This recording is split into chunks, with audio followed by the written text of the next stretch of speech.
Movie की शुरुआत में हमें एक लड़की दिखाई जाती है जो जेल से छूट रही होती है। सीन चेंज होता है। दूसरे सीन में हमें 3 आदमी दिखाए जाते हैं जो किसी का इंतजार कर रहे होते हैं। वो लोग एक आदमी का पीछा कर रहे होते हैं जो उनके काले कारनामों को सच जान चुका था और उसके पास एक डिस्क थी जिसमें उन लोगों का राज छुपा हुआ था। उस आदमी ने पैसे के लालच में उनकी वह डिस्क चुरा ली होती है जिसमें वो राज छुपे होते हैं। वो तीनों उसका पीछा करते उसके घर तक पहुंच जाते हैं जहाँ उसे वो धमकाते हैं और उस डिस्क के बारे में पूछते हैं जहाँ वह बताने से मना कर देता है। वहीं उनके आने से पहले वह अपने बड़े बेटे निक्की को उनके आने से पहले वह डिस्क देकर घर से बाहर निकाल देता है और वे लोग उनकी पूरी फैमिली को मार देते हैं। बताता उनके धमकाने के बावजूद वहीं वो तीनों लोग उसे मार देते हैं, पर निक्की ज़्यादा देर नहीं भाग पाता और वो पकड़ा जाता है। निक्की को वो अपने साथ ऑफिस में ले जाते हैं पर वह डिस्क का पता नहीं लगा पाते हैं।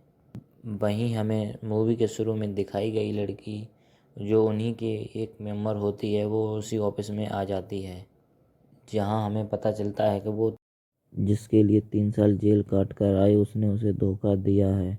वहीं बस वापस लौट कर आती है, उसे पता चलता है कि वो लोग उसे मारना चाहते हैं। उस निक्की को बचाने के लिए वह अपने से लोगों से लड़ाई कर देती है। उसे बचाकर वो वहाँ से भाग जाती है। वहाँ जाकर उसे पता चलता है कि उन लोगों ने उसकी पूरी फैमिली को मार दिया होता है। निक अकेला पड़ जाता है। निक का कोई सहारा नहीं होता। यह देखकर ग्लोरिया उसे अपने पास रख लेती है और अपनी बहन के पास रहने के लिए जाती है, पर उसकी बहन यह सब सुन के रहने के लिए मना कर देती है। ग्लोरिया वहाँ से चल देती है और एक होटल में रुकती है। ग्लोरिया को पता चलता है कि उसके पैसे ख़त्म हो गए हैं। वह एक सुनार के पास जाती है, उसे कुछ कीमती सामान देकर वह वहाँ से कुछ पैसे लेकर चली जाती है, पर वह सुनार उनसे मिला हुआ होता है और उसकी खबर उन लोगों को दे देता है, जहाँ वो लोग ग्लोरिया और निक्की को अलग कर देते हैं और निक्की वो वह दोबारा से गिरफ्तार कर लेते हैं।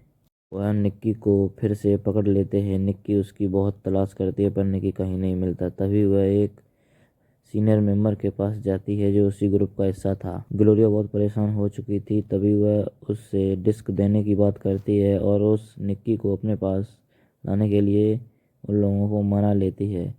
उनसे बात करने के बाद ग्लोरिया वहाँ से चली जाती है और निक्की को लेकर वह अपने साथ चली जाती है। इसी के साथ हमें मूवी का अंत दिखाता है जहाँ ग्लोरिया और निक्की पास बैठे हैं।